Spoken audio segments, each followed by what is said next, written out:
Hello, hello. Welcome to day 1356 of Connecting the Thoughts. Quote for today is: addiction of any kind is disabling. Addiction of any kind is disabling. And what do I mean by that?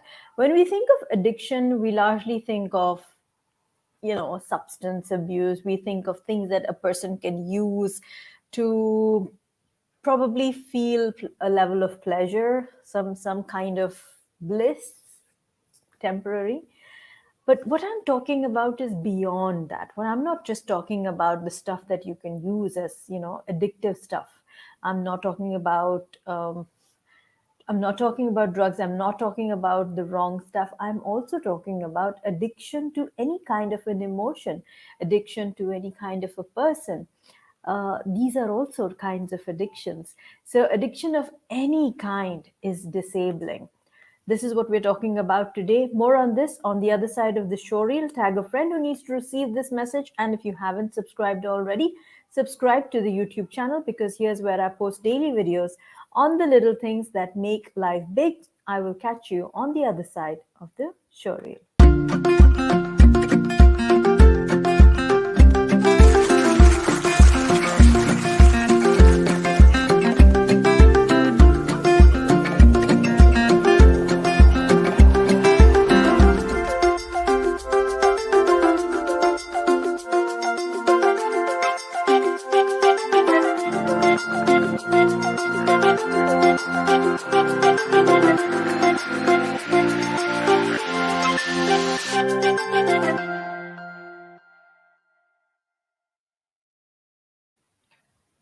Welcome back to the conversation. We are today on day 1356 of Connecting the Thoughts. Code for today is: addiction of any kind is disabling. What does that even mean? Well, if you are addicted to any kind of substance, person, emotion, anything at all, that can lead to disability. It can lead to you not being able, not being fully able to make the right choices, to make the right decisions, to be informed in what you are doing next, because your ability to think clearly is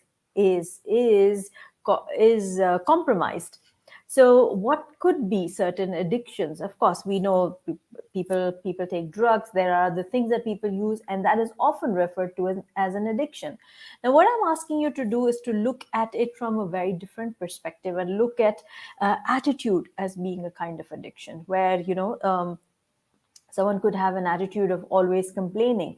Someone could be in the addiction of always being upset or looking for things that are incomplete, right? People could be in addiction in a relationship where they want everything to go perfect, or they want a particular person to always be in alliance with them, or in rapport with them, validate them, always be in their good books. That can also be an addiction. Addiction to success is also a true thing. Addiction to complaining, being angry, as I said. What else? What else could be an addiction? There are so many things that we tend to get addicted to. We get used to it. We want it. That's the only thing we crave for. So yeah, we're constantly looking for something. Walaikum salam, Mirza. Thank you for joining. So there's always this urge when you have an addiction. What happens now? Let's take the simple example of smoking as something that people get addicted to: nicotine. So people get addicted to this rush of nicotine that they receive when you smoke. And what happens when you cut down on smoking? What happens when you cut down on nicotine? Your body begins to crave it. You begin to have headaches. You tend to behave in a particular way. You begin to get irritable because your body is craving that nicotine rush. It is craving that feeling, that smoking, that sensation of smoking and release that you might find when you smoke.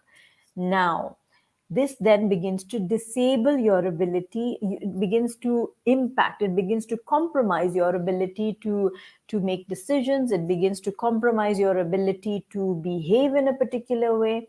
And therefore, addictions of any kind are disabling. It doesn't allow you to be at your optimal level of performance. It doesn't allow you to be at the best way possible. And therefore, I say addiction of any kind is disabling. Addiction to health. Some of us go crazy when it comes to the addiction to food. Addiction to food is also a real thing. So addiction to certain comfort foods, addiction to conversation with some people. You have to have that conversation with certain people, and then when those people are either not there in your life for whatever reason, then you tend to feel out of balance and lost. Addiction of any kind is disabling. Now, how do you rise above this addiction? By finding peace within yourself, by figuring out how you need to find satisfaction. And when you let go of cigarette smoking, what do? You bring your attention to something else. You move from smoking to realizing that, yes, I need to let go of this for my own betterment. Thank you, Sardar. Thank you for the comment. So yes, let me know your thoughts. Have you been, have you, as you listen to me speaking, is there something that's connecting in your mind and you're beginning to realize, yeah, actually, I am addicted to this behavior, or I am addicted to this attitude, or I am addicted to possibly smoking or something else? And if you are, that just means that habit of yours is compromising on your behavior. Procrastination is also an addiction. We're constantly delaying to do something. That's also an addiction. People are addicted to procrastination. So, if this conversation has been of value to you, because yes, it does take a very strong person to rise above addictions, because addictions can be powerful and they can, it takes a very strong person to break an addiction, to break a habit, to break a pattern. So I am strong in comments, because yes, we all are strong. I am strong in comments. If this has been of value to you, tag a friend who needs to receive this message. And I wish you lots and lots of strength and willpower to break your addictions, so that you are better able to make informed choices, informed decisions, and move forward therefrom. Thank you, Mirza. I am strong in comments. If this has been of value to you, and until tomorrow, keep smiling, keep shining, stay safe, and thank you for connecting the thoughts with me. Thank you so, so much. Thanks.